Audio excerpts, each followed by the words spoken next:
Welcome to Issues That Matter. My guest today is Scott Ritter. And Scott and I are going to talk about Joe Biden's speech of last week. So, Scott, did you listen? What was your thoughts? Well, I did listen to it. And of course, I monitored afterwards as the various supporters of Biden came out and told us how great a speech it was, one of the best speeches ever in American history. And to be honest, the only thing I can remember from it is his use of the term inflection point. Other than that, I've forgotten everything in his speech because it doesn't matter. He doesn't matter. America no longer matters. We're irrelevant. He's irrelevant. The world is going to go forward regardless of what Joe Biden said, because we are at an inflection point. And that inflection point is America's, he calls us the indispensable nation. We are the most disposable nation in the world right now. If we disappeared today, the world would be a much better place for it, because we are the root of all the problems that are happening in the world today, whether it be Ukraine or whether it be Israel and Hamas. So, when you say that the United States is the root of all problems, I mean, you go back with your military career quite a number of years. Thank you. That's a polite way of calling me old. I appreciate it. Hey, I'm up there too. When you first joined the military, was it as bad then as it is now? And what do you see as the differences? Well, what I would say when I first joined the military, that I actually believed that America was a problem solver, not a troublemaker. So when I was joining the military, it was to join to defend America. That was a force of good in the world. Now, I know there's a lot of people out there right now who will say, Scott, that's your opinion, and I really don't give a flying you know what. I mean, we can discuss history anytime you want to, but I'm telling you where I came from. The question was about me. So I don't care what your opinion is. I believed America was a force of good. And I had traveled the world extensively, and I saw America as a force of good. We had a lot of problems. My father fought in Vietnam. We took in a Vietnamese refugee family right after the fall of Saigon. If you don't think I know what Vietnam was, then go smoke dope, hide in a corner. I don't care. I was, a child of the Cold War. We were on the front lines of the Cold War. I grew up in Turkey. I saw the reality of Turkey. But I believed that the Soviet Union was the evil empire. And to be honest, there wasn't too much data out there that was going to convince me otherwise. We moved to West Germany, and I saw the Soviet Union right across the border. And I viewed them as a clear and present danger. So when I joined the military, it was to join a military service that was there to continue the work we did in the Second World War, of liberating Europe from fascism, of defending a nascent, developing European democracy, and doing the same in the Pacific. And again, there are people out there who are revisionists. They'll come up and I don't care. I'm telling you what I believe, what I believed in. And I compare and contrast the America that I believed in with what I see today. And we are just far different. We are a nation that hasn't learned any of the lessons of history. I mean, let's take Colin Powell, for instance. He's a man who, while he served in Vietnam, said never again would he participate in a situation where they would act without question, that if he was ever in a position of power, he would question authority, question the legitimacy of the orders, question. Then he was in a position of authority, and he green-lighted, he facilitated the illegal invasion and occupation of Iraq. This is the America that exists today. Politicians that say nothing, mean nothing, are nothing. A nation that stands for nothing. What do we stand for? I can tell you what I believed we stood for back in the 1980s. You can say you disagreed. I don't care. I'm telling you what I believed I stood for back then, and I can tell you that America is not that America today. You can say it never was. I believe it was. I believe America today has become an irrelevant nation because we stand for nothing. If you're going to sit at a table and say, we are here, we are present, then the people have to look and say, what do you bring to the table? And America brings nothing to the table today but death, destruction, despair, chaos, anarchy, suffering, hypocrisy. That's what we bring to the table today. There's no hope in anything America's doing today.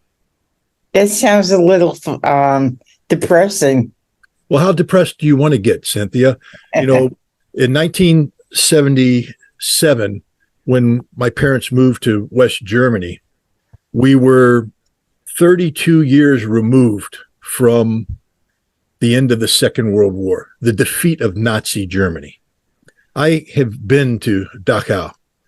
I have been to other concentration camps. I have never been to Auschwitz. It was in Poland. Poland was forbidden territory at the time, and I have not had the opportunity to go to Auschwitz. I would like to, but I have seen firsthand the horror and the evil of Nazi Germany. And I'm one of these people that actually believe people when they say never again. Never again would we allow this to happen. I'm somebody who spent a lot of time in Israel working with the Israelis to prevent scenarios that brought harm to the Israeli people. For instance, to prevent Iraq from firing Scud missiles into Israel. And I believe the Israelis, when they said never again, I got out of the car and stood in silence on Holocaust Remembrance Day as they sounded the siren and held my head down to remember. I've been to Yad Vashem, and I've seen the memorial to the Jews that were slaughtered in World War II. And yet today, Israel, a nation whose the people are committing genocide today. Their parents were the ones who were the victims of genocide. Israel has learned nothing. No, actually, they've learned a lot. They've learned a lot from their Nazi tormentors because they are their Nazi tormentors. Zionism is the new Nazi ideology. Their covenant from God is the same as the Nazis saying, we are the Superman. We are the Aryan supernation. You are the subhumans. We will subjugate you. And if you don't yield to us, we will put you in camps, kill you, slaughter you. That is what Israel is doing to the Palestinian people. They tell me how I'm supposed to be positive about this. It could stop today. You want to know how, Cynthia? I'll tell you how it could stop today.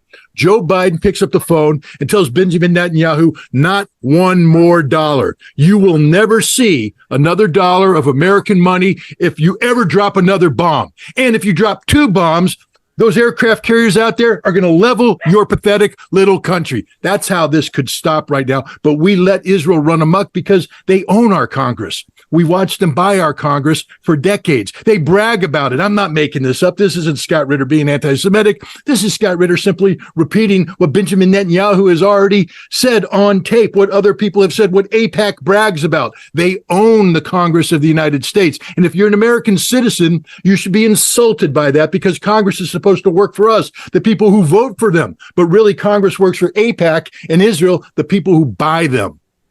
That's where we are today, Cynthia. And you want me to be positive about this.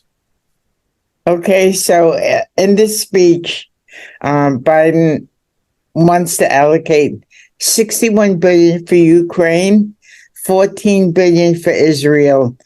And his contention is, democracy in those 2 countries. When I see democracy in this country eroding pretty quickly. So how could he talk about 75 billion when democracy is dying in this country? There's homeless, there's people hungry, there's children hungry, but yet 75 billion wants to go overseas. What do you think? Well, I think that the Biden administration has perverted the entire concept of democracy. They don't know what democracy is. I'm not going to get into a, conspiracy, ridden conversation about January 6th. But I will tell you this. When the Democratic Party brags openly, and they did this in a Time magazine article, about using extra constitutional means to manipulate the election to get Joe Biden, the least qualified man in the history of America, in the office. Now, I know he was running against the second least qualified person in the history of America, Donald Trump. I'm not here to sing Donald Trump's praises. I'm not saying that they stole the election the way Donald Trump says. I'm saying that he perverted democracy. because there was a way things were supposed to happen, and the Democrats took advantage of COVID-19, took advantage of the pandemic to manipulate this in a way that was extra constitutional at the least. Some people could make an argument that it was unconstitutional, but he came into power, and then he punishes those who dare challenge this. You know, you don't have to agree with Donald Trump that the election was stolen. You must agree that people should be allowed to make that claim. You don't have to agree. You can disagree with everything I'm saying right now. That's your right. But you can't tell me that I can't say it, that I don't have a right to say it. I have every right to say it. Biden's approach is no, you can't talk about it. Biden's approach is if you do anything that challenges the dictate of the Biden administration, whether it be on elections, whether it be on COVID, whether it be on Ukraine, whether it be on Israel, you are somehow the enemy. Misinformation, disinformation, you must be silenced. He's a joke. His administration's a joke. But the biggest joke of all is the American people that continue to tolerate this man in office. If there was ever time for a revolution, now's the time. And I'm not asking for violent revolution. I'm asking for a revolution of democracy, for people to wake up and say, we will now go to the polls and remove him from power the way the Constitution was designed. The one guy that was trying to challenge him, RFK Jr., the Democrats won't even let him run. That's why he had to move over to be an independent, because they gamed the system. American people, do you understand that? You call yourself a democracy, and yet you sat by in silence while the Democratic National Convention gamed the system so that RFK Jr. could never even have a chance to put his name out there and run against Biden, as democracies are supposed to allow them to run. If you don't like RFK Jr., congratulations, join the crowd. There's many people like you, but you can't say we're not going to give him a chance to go up against Biden. If you don't like him, vote against him. Vote for Biden. But what you can't tolerate is a system where the Democrats, the Democratic National Committee, says we're afraid of competition because they realize that the senile old man in office right now is not up to the task, and it's an embarrassment. And if he runs, he'll probably be beat, but they're going to keep him on the ballot so that they can game the system so that he will become the designee, and then they can replace him with somebody who didn't go through the primary process. And you call this democracy. So here we are, just setting up straight up that Joe Biden's America is the least democratic institution on the planet of any nations that call themselves democracies. And so therefore, why are you surprised when he says funding a war that is the byproduct of irresponsible American geopolitical posturing in Europe, the expansion of NATO, policies to constrain, policies to diminish, policies to regime change in Russia? That's not democracy, ladies and gentlemen. That's old-fashioned power politics. That's what we're talking about. And he wants to put more money into that. Understand, most of the money that we talk about giving to Ukraine will never go to Ukraine. It will go to American defense contractors who are going to be building the munitions that we've given to Ukraine to replace the stockpiles we put in. So none of that money, hardly any of that money, will go to Ukraine. Even if it's all voted for, it's not going to change the reality of Ukraine. And the reality of Ukraine, ladies and gentlemen, is that Joe Biden in the defense of so-called democracy has caused a modern nation state to undergo one of the most catastrophic experiences imaginable. They've lost 20% of their land. They've lost 500,000 men dead in combat. The combat's still going because we fund it. They're going to lose hundreds of thousands of more. They're going to lose more territory. Tens of millions of people have been displaced from their homes. Entire generation of children will grow up in chaos and anarchy without the stability necessary for the education that's going to move them forward. That's Joe Biden's vision of democracy. He is a disgusting man. America is a disgusting nation for putting him forward and allowing this to happen. If we want to redeem ourselves, Congress must never allow a penny of this money to be allocated to Ukraine, nor should we allow it to be allocated to Israel. Every dollar that goes to Israel allows Israel to take a bomb and drop it on innocent Palestinian people. I don't give a damn what you think about Hamas. But if you're blaming the Palestinian people for whatever you think Hamas did or didn't do, then you're wrong. You're the problem. This is genocide, straight up genocide. The world is silent while 2 million people are being sentenced to death by a Zionist entity that stole land, that has been oppressing people. People say Israel must have a right to defend itself. The occupier can never claim a right of defense from the occupied. And Israel is a occupying power. Therefore, whatever Hamas does in response to that, Israel can't say we must have a right to defend ourselves. The best defense Israel has is to get the hell out of Palestine, create a two-nation state, and learn to live in peace. But they won't do that because America is empowering the Zionists. Why? I've already said it, because they bought the U.S. Congress. They own us. Congratulations, America. You are merely an adjunct of the greater Israeli nation. That's all you're good for. Sit back, be quiet while they slaughter the Palestinians, and the Congress they paid for, not the one you elected, they paid for it, will continue to allocate funds to keep this genocidal system functioning. And you want me to be happy this morning, Cynthia. I'm sorry. But the United States, I mean, they've poured tons and tons of money into Israel, and people really don't understand what's going on. So, Scott, in the few minutes of this video, why don't you enlighten us? Well, I don't have time to get too enlightening. I'll say this. What's going on is there's a political movement, political Zionism, that thinks that there's a covenant between the Jewish people and God, that there will be an Israeli homeland. And so they have spent over a century trying to make that happen. They did it by buying land, by stealing, by making backroom deals to create an Israeli homeland. And when an Israeli homeland was created by the United Nations, that wasn't enough. They had to murder Palestinians, evict them from their homes, initiate what's called the Nakba, the catastrophe, to expand Israel. That wasn't enough.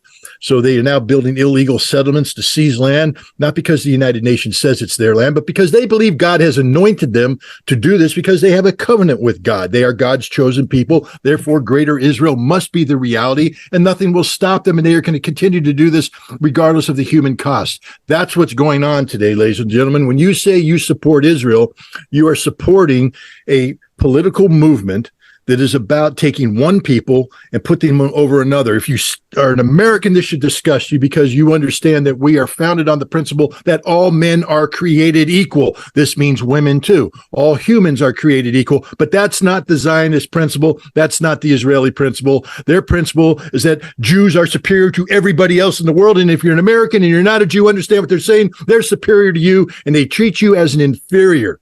They're using you. They botch your Congress. They have perverted your democracy. Israel is not a nation worthy of any American support, until which time they reject political Zionism, reject their so-called covenant with God, and they understand that they are just like the rest of us, human beings who are looking for a place on planet Earth to live on. I can accept that, and I will help give them that place, but it will be a greatly diminished Israel, one that must live peacefully in coexistence with Palestinian and Arab neighbors. But greater Israel can't do that, which means they are saying we are a nation that will be in perpetual conflict. And because they are such a tiny little pathetic nation, they can't be in perpetual conflict unless they're backed up by the big brother they bought and paid for. That's what's going on in a nutshell. So no matter who's in the White House, the Israelis want to pay them off, then, is what they have paid them off. It doesn't matter who they are. The Israelis own them. RFK Jr., Mr. I'm against war, he's paid for. He's out there saying Israel right or wrong. Find me a Republican candidate that doesn't say that. Donald Trump, he'll say something, but trust me, when he's in office, they own him. They own everybody, because they own the system. They own the establishment. That's not anti-Semitic, ladies and gentlemen. It's a statement of fact. I'm not anti-Jewish. I am anti-Zionist, and I am against the Israelis buying off the American Congress. They take advantage of the human frailties of the narcissists we elect to office, these people that need to continually be reelected. They're so fearful of being primaried, because that's what AIPAC does best. They come up to you and they say, I'm going to primary you. And what primary means is that you're going to get engaged in a dirty fight before you even get on the general ballot. And you could lose, but if you win, you've so weakened yourself, you've bankrupted yourself, and your enemy has exposed all your frailties for the opponent to come in, that you'll probably lose the general election. And the people that are in power want to stay in power, and the last thing they want to do is be primaried. So when AIPAC comes in and says, either do what we want or we will primary you, they say, what do you want me to do? How high you want me to jump? What dance you want me to dance, boss? That's what American politicians do, because they are the scum of the earth. They don't represent the people. They represent themselves. They only care about being reelected. Find me a politician that honestly believes in the will of their constituents. There's a handful, but not many. And I can guarantee you every one of them is not paid for by AIPAC. Let's talk about RFK a minute. I know that, you talk to him. I don't know if it's on a regular basis, but I know you have. And he has become, or he is more pro-Israel than pro-Palestinian. And the big conflict was when Kucinich left. He left his campaign. So if you're leaning towards the Palestinians and RFK is not, that's a conflict between you and him, right? Well, first of all, I don't think you can lean towards the Palestinians. I don't think that you can support Palestinians more than you support Israel. It's one or the other. It's black and white, because it's a black and white issue. So it's not about, well, I support both. You can't. Because if you support both, you support the one committing genocide and the one having genocide committed against them. So I think RFK is lined up totally on the side of Israel. Right or wrong, support them. Here's the thing about RFK. I mean, you're allowed to believe whatever you want. I mean, he's RFK. He's his own man. I don't know why Dennis Kucinich left. We can speculate why he left. We know Dennis Kucinich's background as a promoter of peace. We know that he was a supporter of Palestine, and so therefore there would arguably be underlying tension. They aren't talking about it. Dennis is a gentleman. He's a professional. And he didn't leave trying to sink the ship. He left wishing them the best of luck. He was replaced by a daughter-in-law who has a CIA covert operator background. This is a man who claims the CIA killed his uncle. This is a man who claims he wants to dissolve the CIA, and he brings in one of them to work. Now, I know she's a daughter-in-law, but what the hell's going on, Bobby? I mean, here's the thing. I will probably continue to support Bobby Kennedy, but I'll tell him straight to his face, you are as wrong as the day is long on Israel. But you're saying the right things about Russia. I have to question now whether or not you really believe it, Bobby, because you're supposed to be a man of principle, but you just flushed all your principles down the toilet when it comes to Israel. So I have to question, are you simply just playing a game here? Because Bobby knows he can't be president unless he's different. Bobby has to provide an alternative to the Republicans and the Democrats. And on Russia, on nuclear arms, he was doing that. He is exactly the same as the Republicans and Democrats are on Israel. There's no space between them. In fact, he's more fanatic than many of the Republicans and Democrats out there. And there's people right now, his base is a base of people that believe in peace. They're people that feel betrayed by the Republicans and the Democrats. They're people that feel that they were lied to about the COVID mandates. These are people who are looking to him because he is different. And now that he's the same on Israel, and let me just make it clear, this Israeli problem is not going away anytime soon. Russia is winning the war in Ukraine. That is a problem that will not be on the front burner come November 2024, because it will have already been solved. And then it's Bobby's position on how we make peace with Russia that counts. But most people will be looking at what's going on in Israel. And Bobby provides no difference. He's the same. There's nothing special about Bobby on this, and people will leave him in droves. I may be the only person voting for him if he gets his name on the ballot, because he has betrayed the cause of peace that he claims to represent. Every word he said about his uncle's American University speech, Bobby went to New Hampshire, and on the 60th, I think it was the 60th anniversary of the American University speech, one of the greatest speeches given in modern American political history, Bobby gave a speech. It was the Peace and Diplomacy speech, where he talked a lot about his uncle's speech and about how he believed in those ideals and those values. Bobby, you're a lying sack of manure.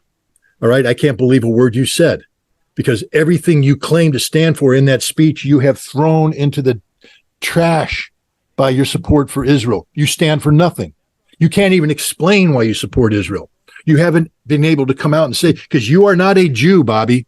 You didn't go live in a kibbutz and work in a kibbutz as a Jew. I know you did a kibbutz tour like many Americans do. They go over there and pretend to be one with the people. But you know what the kibbutz is, don't you, Bobby? It is a militarized society designed and created exclusively for the theft of land from the Palestinians. That's what a kibbutz is, Bobby. And if you're proud to have been a member of the kibbutz, Bobby, then shame on you. You disgust me. You need to change your position on Israel if you want to get sufficient support to become president of the United States. Otherwise, you are simply more of the same, and we don't want the same, Bobby. We're done with the same. If we're going to do the same, at least we're going to get the real deal, Bobby. We'll get a Democrat or Republican because we know they are programmed to screw us. You pretend you want to be on our side, but you're going to screw us just the same because you stand for nothing. And the only way you're going to change my mind and the millions of other people that could have voted for you, Bobby, is by changing your stance on Israel or explaining in great detail why you believe, and be prepared to take the heat for it, Bobby. But you're a coward. You sit there and you tweet that you're in support, and then you back off. That's what the CIA does, Bobby. Maybe that's why you brought your daughter-in-law in, because this is the kind of secrecy that people wrap themselves in. They aren't honest. You're supposed to be the honest guy, Bobby. You're supposed to lay it all out on the table. Be honest with us. You're one of us, the people. You're not, Bobby. You're part of the establishment because you've taken the establishment position on Israel. I'll vote for you because I believe that nuclear weapons are the greatest threat to mankind, and I believe that you have an honest held position on nuclear weapons. But I can't say you're a good man, and I can't say you stand for things that I believe in, Bobby, because your position on Israel, it's an indefensible position. That's pretty hard hitting, Scott. Really, he deserves straight in the nose. Bobby's nose deserves to be broken. Maybe when the blood flows down his face, he'll realize what a mistake he made. But right now, he's sitting pretty, pretending. He's surrounded by people that Dennis needed to stay, Bobby. Dennis needed to stay for no other reason than to sit there and whisper in your ear like the old slaves used to do to the Romans as they rode into Rome after conquering, saying, "You are just a man. You are just a man." Bobby, you're just a man. You're not perfect. You're not God's gift. You're not the new Kennedy. You're just a man. And Dennis would remind you that on a daily basis, and you fired him and replaced him with a CIA operative who's going to tell you whatever the hell it is you want to be told, Bobby. That's not good. Now, did Kennedy fire him, or did Kucinich leave on his own? As far as you know. As far as I know, this took everybody by surprise, including Dennis. So, oh, wow. But Dennis, let Dennis speak for himself. Like I said, this is reading articles and reading what people said. It doesn't sound like he was brought in and told. It sounded like things were moving in a direction. He thought things were moving in a direction. And suddenly things weren't moving in a direction. And everybody who was involved in things was taken by surprise. So this wasn't something, a natural transition. Hey, Dennis, we've achieved phase one of our campaign objectives. And as I always talked with you, Dennis, as the campaign matures, we're going to have to take a look at how we move forward. And right now, I don't see a position for you moving forward, but you got us to where we are. Thank you very much. But no, you're fired, Dennis. And I think it's probably because Dennis's strong moral character was inconvenient for Bobby, who apparently has no moral character. So Kennedy had leanings towards Israel. Leanings? No. He's in with 2 feet, Cynthia. Don't say leanings. He's in with 2 feet. Okay. He's in with 2 feet. And Dennis Kucinich, when he was running for president, he wanted to create a peace thing in his administration. Yep. So Department of Peace. Yes, Department of Peace. So that they're at odds. So Dennis Kucinich should have known when he first joined the Kennedy campaign that was going to be a problem, but he did anyway, right? What I can say is this. I had a long conversation with Dennis before he joined the Kennedy campaign. The conversation was in February. He joined, Kennedy announced in May. And I think Dennis was in conversation with Kennedy prior to that. And we had a long talk about Bobby and why we thought Bobby could be the guy. I think everybody there recognized that his position, which wasn't well articulated, but that he had a sympathy for Israel and that this would be problematic. But it's one thing to say, that I have sympathies for Israel. If you had talked to me before October 7th, I would have said I have sympathies for Israel. I sympathize with Israel. I want good things to happen to Israel. But what happened after October 7th, it's this transformation. Prior to October 7th, I blamed Benjamin Netanyahu more than I blamed the state of Israel. I blamed the Likud more than I blamed the state of Israel. Today, I blame the state of Israel because, you learn a lot about people and about institutions when they are subjected to great stress. And what I had hoped to see in Israel were people who mourned over the slaughter of Israelis, innocent Israelis, on October 7th, but who had the courage to ask the question, how did this happen? The people that I support most are the people after 9/11 who didn't say, let's bomb them to the Stone Age, meaning those who perpetrated the attack, but those who said, why did this happen? What's the reason this happened? And what do we need to do to ensure it doesn't happen again? Because revenge is not the answer. If there's anything we've learned from 9/11 is that revenge is not the answer. The revenge we took after 9/11 has given us the world we live in today, and there's nothing good about it. We did not defeat the Taliban. We did not defeat Al-Qaeda. We did not defeat ISIS. We, in fact, empowered them. They are globally represented. What we did is weaken us. We weakened ourselves militarily. We weakened ourselves economically, and we weakened ourselves morally, meaning that we no longer have the moral standing in the international community today that we might have enjoyed had we taken a different stance, the stance of a rational thinking nation. Israel is a mirror image of the United States post 9/11 and what they're doing against Gaza and the genocide that they are committing today.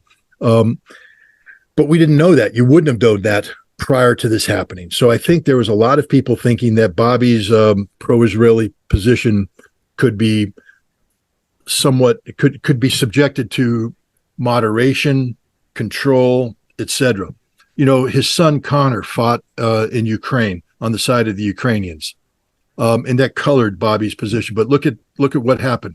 Bobby was able to go through that and assume a proper stance on Ukraine, a fact-based stance that differs from that of his son.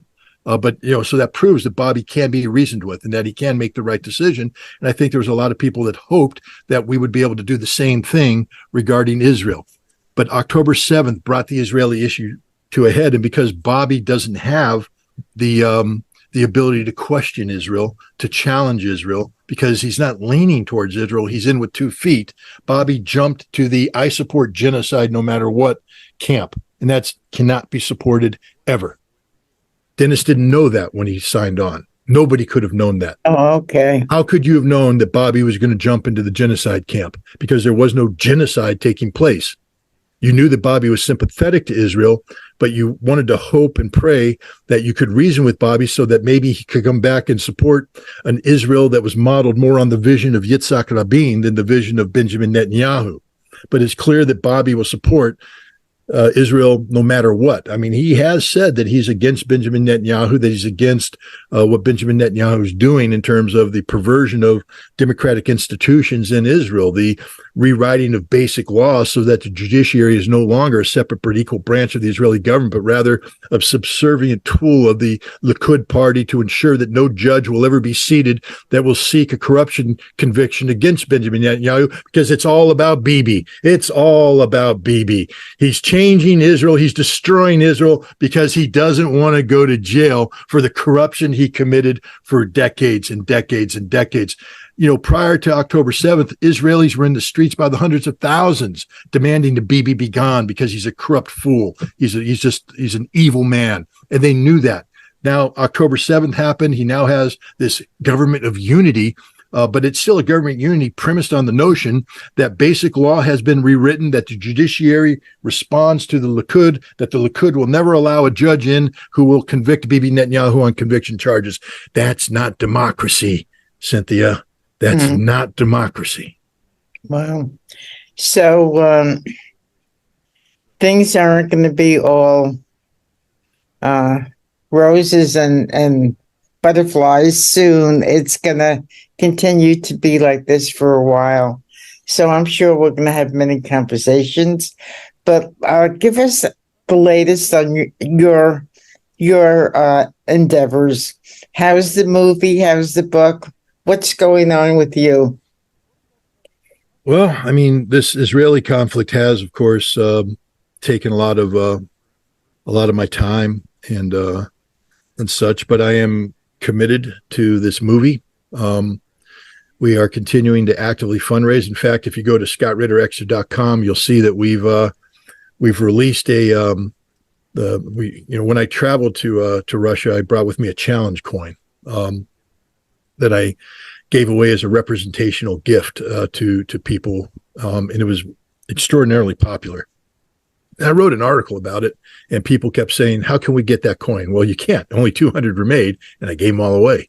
But what we did is we had 300 more made, each one with a unique identifying number, and we're offering it for sale as a means of raising money for the movie. And if we can get the money raised, sooner, then we'll get a trailer out there, and we'll start going to production on the film that has taken shape very well. Malcolm Burns, who's an award-winning music composer and music producer. He's produced just about everybody you know in the music business. He's on board, and he's helping produce an original score with some original music. We're doing some pretty exciting stuff on that front. I don't want to get ahead of myself, but it's pretty cool. And so we're moving forward on that project. I think the Waging Peace project is more important now than ever before. As I said, this Ukraine conflict will come to an end sooner rather than later, and it ain't going to go well for Ukraine, the United States, NATO, etc. There will be a need for Russia and the United States and Europe to make good, to repair the damage, to try and move forward in a constructive manner. But to do that, we need to take a line out of JFK's American University speech, where he said that we must start walking in the shoes of the Russians. We must see life from a Russian perspective. And that's the purpose of the movie, is to take Americans into Russia, show them Russia, have them experience Russia from a Russian perspective, to learn about the Russians, to create the antidote for the Russophobia that has gripped this nation, the irrational hatred for everything Russia, because you've been told to hate Russia, because you don't understand Russia, Russian leadership, Russian history, Russian culture, Russian values. So Waging Peace is about that journey and the purpose of that journey. And ultimately, it's about to save the world for your children. If you have children, if you have grandchildren, if you aspire to have children or grandchildren, understand that these dreams you have of a next generation can end that quick in a thermonuclear conflict that today we're at greater danger of it happening today than at any time, even greater danger than the Cuban Missile Crisis. And the only way we overcome this is to empower the American people not to view Russia as an existential threat, and then transform this new base of knowledge into political momentum that puts into office politicians who will not be driven by a need to confront Russia because they believe the American people share their Russophobia. The American people, once given the antidote, will not be afraid of Russia, and therefore will not tolerate politicians who try to use irrational fear of Russia to put forward policies that the American people don't support. So, yeah, it's a pretty big project. It's got big aspirations, and these things don't fund themselves. So, if anybody's out there, you can go to scottritterextra.com. There's a tab on there, wagingpeace.fund, and you can donate money, and I promise you it will go to good use. And are you still planning that million-person get-together in New York City? Well, there is a plan. Okay. I haven't given up on that. We'll find out if it doesn't happen. There's a couple reasons why it won't happen. It won't be because I gave up. Okay. It'll be because there aren't a million people out there that share my vision. If that's the case, then America gets what it wants. If you want war, you're going to get war, guys. If you want to die in a nuclear holocaust, there's people out there that will facilitate this, and you keep electing them to office. So if you don't care, just keep doing what you're doing. And trust me, things will happen. The world will fall apart, and you'll die. Your grandchildren won't exist. Your children will die, and it's on you. Or you can wake up and say, no, we don't want that to happen. And if that's the case, then there's a 1 million man march that's planned for June of next year, and you're invited to come. And there'll be more information coming out there about it. But I can't, I can lead a horse to water, but I can't make him drink. Right. I'm telling everybody what the hell is going on. But let me condemn somebody right now. Christopher Churchill, if you're watching this, you are the scum of the earth. If you are a citizen of Albany, the greater capital district, you need to condemn him. Why? Because he allowed his ignorance and whatever the hell is going through his minds, the minds of his editors, to get in the way of a great project. He has published a couple articles now where he brought up my past, and he belittled what I'm trying to accomplish. He doesn't have the courage to debate me. It's a challenge right now. I put it down in writing. I'll put it out here right now. Hey, Chris, I'll challenge you and the entire Times Union staff to a debate about Ukraine anytime you want. You can't talk about it, so you went and picked some underqualified academic. Bring him too. Bring anybody you want. Anybody, Chris. You were man enough, and I mean that in the least manly way. You're a coward, Chris. You're a donut-eating coward who sits behind a keyboard and writes words as if you have the courage to step forward. Step forward right now, Chris. A stage anytime. WAMC. Alan Shartok. You listening, Alan? We used to be at the same, talk the same thing. Take us to the Linda. That wonderful place you built? Take us to the Linda. Hey, Scott. Alan Shartok retired. Yeah, but he's still no longer around. He still has influence. But he can, whoever's at WAMC right now, because I listen to it every now and then. I hear him come on and give his pearls of wisdom. So, Alan, if you're listening, when you're not wandering around, call up WAMC, book the Linda, bring Chris, bring me. You can bring all your little wonderful panelists in there, and I will crush you about Russia, about Ukraine, about Israel, about war, about peace. Let's have the discussion we need to have. And if you are so damn confident in your position, let's do it in public for everybody to see, and stop hiding behind fat opinion columnists who don't have the courage of their convictions to admit they don't know anything about the subjects they write about. Chris Churchill knows nothing about Ukraine, nothing about Russia. He all but admits it. And yet he feels obligated to go forward and interfere. Because of him, and Cynthia, you can correct me if I'm wrong, because of him, we lost the opportunity to carry out a fundraiser for this movie. Correct. Is that accurate? Correct. Good job, Chris. Good job, Chris. Are you proud of yourself? You cowardly piece of manure. I mean, I'm a peaceful guy. At least I'm trying to be a peaceful guy. And Chris, I promise you this, no matter how much I would want to walk over and beat you into a pulp, I won't, because I will crush you intellectually. I will crush you with the strength of the moral convictions that I possess. I will crush you with my facts. I won't physically destroy you, but I will destroy you, Chris, because you don't know what you talk about, and you're not just putting me in a difficult position. I can move beyond that. You're putting everybody in the Capital District in a difficult position. These are the people that'll pay the price if there is a war with Russia. And you should at least give them the opportunity to listen to an alternative point of view, one that's grounded in knowledge of the area. But instead, you seek to dismiss it because you were told to, I guess, Chris. I don't know. Did you wake up in the morning and decide, yeah, today's the day I'm going to write about something I don't know anything about? Somebody told you to do it, Chris. You received orders from on high. Did you ask why, Chris? Or does your brain not ask those kind of questions? I don't like Chris Churchill very much. I have no use for the man. But I'm bringing this up because I want people to understand what kind of coward he is. If he was a man, he'd debate me. He won't.